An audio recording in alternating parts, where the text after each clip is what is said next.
வணக்கம். வாத்தியார் எம்ஜிஆர் நமது யூடியூப் சேனல் மூலமாக பல்வேறு நிகழ்வுகளை, நாட்டு நடப்புகளை, அன்றாட நிகழ்வுகளை, முக்கியமான பிரச்சனைகளை விவாதித்து வந்துள்ளோம். அந்த அடிப்படையில் அண்ணா பல்கலைக்கழகத்தினுடைய மாணவி பாதிக்கப்பட்ட அந்த மாணவிக்கு ஆதரவாக களத்திலே நீதி கேட்டு அனைத்திந்திய அண்ணா திராவிட முன்னேற்ற கழகத்தினுடைய பொதுச் செயலாளர், தமிழ்நாடு சட்டமன்ற எதிர்க்கட்சி தலைவர், தமிழ்நாடு முன்னாள் முதலமைச்சர் எடப்பாடியார் அவர்கள் அடுக்கடுக்கான போராட்டங்களை முன்னெடுத்து வருகின்றார். யார் அந்த சார் என்று போராட்டம் அறிவித்து மக்களை ஒன்று திரட்டினார். இந்த பிரச்சனையை மக்கள் மன்றத்திலே எடுத்துரைத்தார்.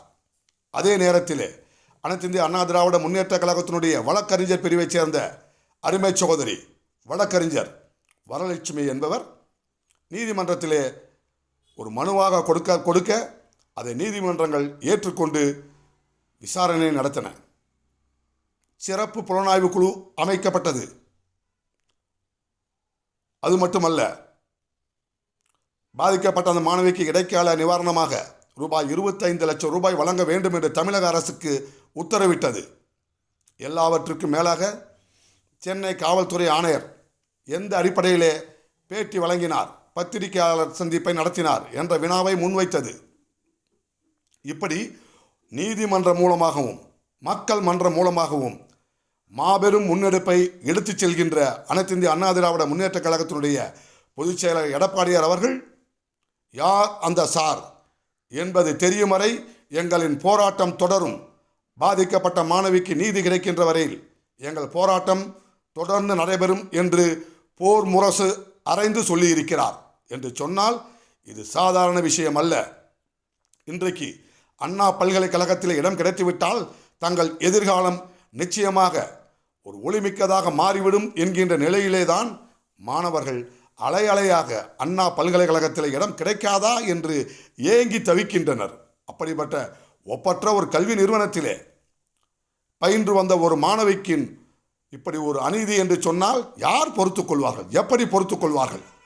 அதுக்காகத்தான் சென்னை ராயப்பேட்டையில் உள்ள எவரெஸ்ட் மாலில் அதிமுகவின் தகவல் தொழில்நுட்ப பிரிவைச் சேர்ந்தவர்கள், ஐடி விங் தம்பிமார்கள் அமைதியான முறையில், ஜனநாயகம் அனுமதித்த வகையில் ஒரு பதாகையை வைத்துக்கொண்டு யார் அந்த சார், சேவ் அவர் டாட்டர்ஸ் என்ற யாருக்கும் பாதிப்பில்லாத, அதே நேரத்தில் நீதியின் குரலாக அந்த பதாகைகளை பிடித்து கொண்டு நின்றதற்காக 5 கடும் பிரிவுகளின் கீழ் வழக்குகள் பதிவு செய்யப்பட்டிருக்கிறது என்று சொன்னால் ஜனநாயகம் வழங்கி இருக்கின்ற உரிமைகளை பறித்திடலாம் என்று ஆளும் கட்சி, அதிகார வர்க்கம் நினைக்கும் என்று சொன்னால் பாதிக்கப்பட்ட மாணவிக்காக களத்திலே இறங்கி போராட அனைத்திந்திய அண்ணா திராவிட முன்னேற்ற கழகம் தயங்காது என்பதைத்தான் யார் அந்த சார் என்று கேட்டு மாபெரும் மக்கள் திரள் கண்டன ஆர்ப்பாட்டங்களை நடத்தி வருகிறார்கள் அனைத்திந்திய அண்ணா திராவிட முன்னேற்ற கழகத்தைச் சேர்ந்தவர்கள்.